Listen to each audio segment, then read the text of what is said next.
এই জন্য পুলিশই বলছে যে দেখ আমরা মানুষের সাথে অমানবিক ব্যবহার করি। ভাইয়া গাড়িগুলো ওদিকে রাখা যাবে না। মুজাহিদ তো এমনিই কয় না, আর আমরা তো দিতাম ঠাসঠুস বাড়ি, আর এই জন্যই আমার কাছে এই দায়িত্বগুলো হেরা দেয় না।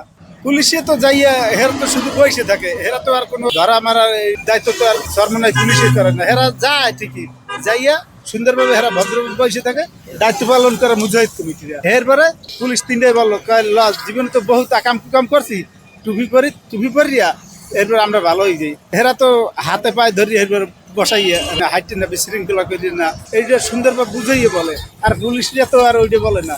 বিড়ি সিগারেট তো কেউ খাইতেই পারে না, বাগানে বসে কলাইয়ে খায়, তাও মানে ধরিয়া বুঝাই শুনে যে বাবা এই জায়গায় বিড়ি খাওয়ার কোনো জায়গা না। ইনশাল্লাহ পারবো। কর্মঠন মাশাআল্লাহ মাশাআল্লাহ, অনেক বছর ধরে ইনশাল্লাহ পালন করি। ওয়ার্ডে খবর নিয়ে দেন, ইনশাল্লাহ জয় আছে ইনশাল্লাহ। আমার বয়স 58 চলে।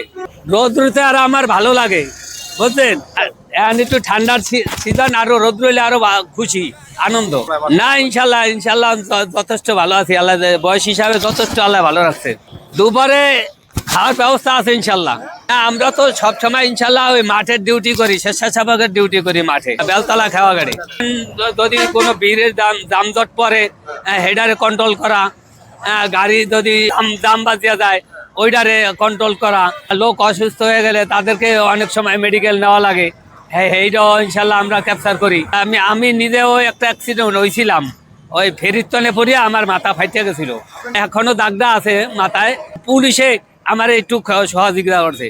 আমি পুরো ফেরিস্তন যখন পড়িয়া যাইগা লাভ দিয়া পুলিশে ধরিয়া আমার মাথা ফাইটে গেছিল, তো হ্যাঁ ধরিয়া আর কি আমার নিয়ে গেছে হাসপাতাল নিয়ে ওষুধ টষুধ দিয়া এই সিলাই মিলাই করিয়া এরপর আমার রেস্টে রাখছে। আমার যথেষ্ট উপকার করছে পুলিশে। আজকে 500 লোক আমরা এই স্বেচ্ছাসেবকের কাজ করতেছি। যে রূপাতলি আছে, আমতলা মোড় আছে, লঞ্চঘাট আছে, নতুল্লাবাস আছে, পরেশসাগর মঠ আছে, চানমারি আছে, লঞ্চঘাট আছে, জেলখানার মোড়, আমতলার মোড়, জেলা স্কুল, এরকমের 10টা পয়েন্ট আছে। বুরকাটা থেকে শুরু করে যে মাদারীপুর, টেকেরহাট, গোর নদী, আগলজারা, পয়সারহাট, রহমতপুর, বাবুগঞ্জ, দোয়ারিকা, শিকারপুর, এদিকে লোক যে গাড়িগুলো আসবে এখানে পার্কিং এর জন্য। বরিশাল ভার্সিটি আছে, বরিশাল ভার্সিটি ওখানে যেটা হবে ভোলা সড়কে এবং ভার্সিটি। ডিউটি আমাদের ভোর 6টা থেকে শুরু হয়েছে এবং মনে করেন আমাদের সমাবেশ শেষ হবে, এরপর সমস্ত গাড়ি বের হয়ে যাওয়ার পর আমাদের ডিউটি শেষ। খাওয়া দাওয়া সব আমাদের নিজের খরচায়, এটা যার যার দলে এটা। কিন্তু আমাদের মানে যে এখানে আসছি তাও আমাদের নিজেদের খরচায়, যে ছাত্র মানুষ তাও নিজের খরচায়। আমি মূলত যখন চাকরি করতাম, আমি জনতা ব্যাংকে চাকরি করতাম। জনতা ব্যাংকের পরে ওখানে চাকরি ছাড়িয়ে চাকরি ছাড়িয়ে আবার মনে করেন আমি মিডিয়া জগতে ছিলাম। এরপর আবার ভাই গাড়িগুলো একটু লক্ষ্য করেন, ওই যে এক বহরে আসছে গাড়িগুলো,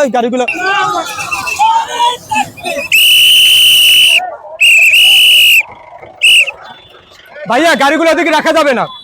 এক মিনিট একটু সাইড করতে হবে। গাড়িগুলো ওদিকে যাওয়া যাবে না, গাড়িগুলো আপনাদের এখান থেকে একটু পার্কিং করতে হবে, যেহেতু ওদিকে রাস্তাটা ব্লক করা যাবে না। এই গাড়িগুলো যাত্রীগুলো নামাই আসবে। ফাল্গুনে মাহফিলের সময় তখন আপনাদের মনে করে দেখবেন ওখানে একটা বন্যা হয়েছিল, তখন আমাদের একটু কষ্ট হয়েছে। তখন বন্যায় অনেক ভেঙে চলে গেছে বা মানুষের যাতায়াত ওঠা চলা, পানি হয়ে গেছিল, মাঠে অনেক পরিমাণ পানি হয়ে গেছিল। বৃদ্ধ লোক ছিল, তাদেরকে মাঠ থেকে তুললে মানে রাস্তায় বা আমাদের মাদ্রাসায় নিয়ন্ত্রণে আনার জন্য অনেক কষ্ট হয়েছে। অসুস্থ হয়ে গেলে আমাদের ওখানে মাদ্রাসা আছে, বিভিন্ন মনে করেন আপনাদের ইন্টারন্যাশনাল যে ডাক্তারের অনেক ডাক্তাররা আসে, যেমন ঢাকা বরিশাল বিভাগের যত ডাক্তাররা আছে, বড় বড় ডাক্তাররা আসে এখানে স্বেচ্ছাসেবকে কাজ করে।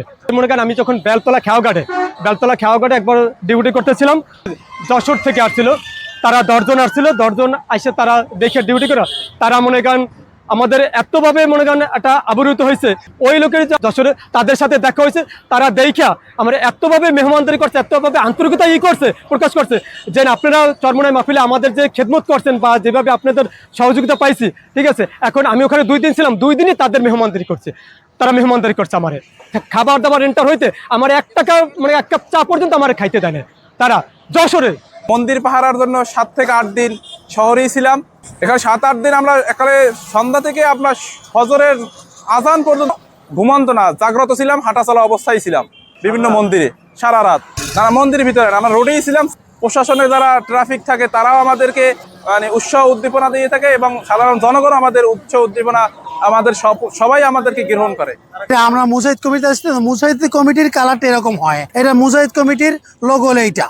আমি স্বেচ্ছাসেবক আছি এই পরিবহন বিভাগে। কোনো টাকার বিনিময়ে এই কাজটা আমরা করি না, স্বেচ্ছায় দিই আমরা শ্রমটা। মাহফিলের স্বেচ্ছাসেবক, বিভিন্ন চরমোনাই মাহফিল হোক, বিভিন্ন স্থানে মাহফিল হোক, বিভিন্ন জনসভা হোক, আমরা স্বেচ্ছায় কাজ করি। এত সুন্দর মানুষকে এরকম বুঝিয়ে ভালো হয়, যাতে কোনো বিশৃঙ্খলা না হয়, এই সমস্ত কাজ করাই ভাই একটা আজীবন মনে রাখার মতো। মুজাহিদ কমিটি হয়েছে তারা সকাল সন্ধ্যা জিকির করে, তারা 5 ওয়াক্ত পালন করে। এরা একটা ইসলামী আন্দোলন, তারা কোনো রাজনৈতিক দল না। তারা সকাল সন্ধ্যা জিকির করবে, মানুষের দাওয়াত দেবে, পরিস্থিতি আমাকে দেওয়া শান্তি লাগে। যে এরকম একটা দলের সাথে আছে আলহামদুলিল্লাহ, অনেক ভালো লাগে। মোহাম্মদ জাহিদ হোসেন নাই, I am student inter first year বাগিয়া আমি কামরশা। এখানে আমি স্বেচ্ছাসেবকের দায়িত্ব পালন করতেছি। আমার ভালো লাগছে, ইসলাম প্রোগ্রাম করতেছে, অন্য কোনো দলের প্রোগ্রাম নাই। তার আগে আমার প্রথম যখন সরমনি আমি গিয়েছিলাম তখন ভালো লাগে না এই দায়িত্ব পালন করতে, মানে দুনিয়ার লোক পড়ছিলাম।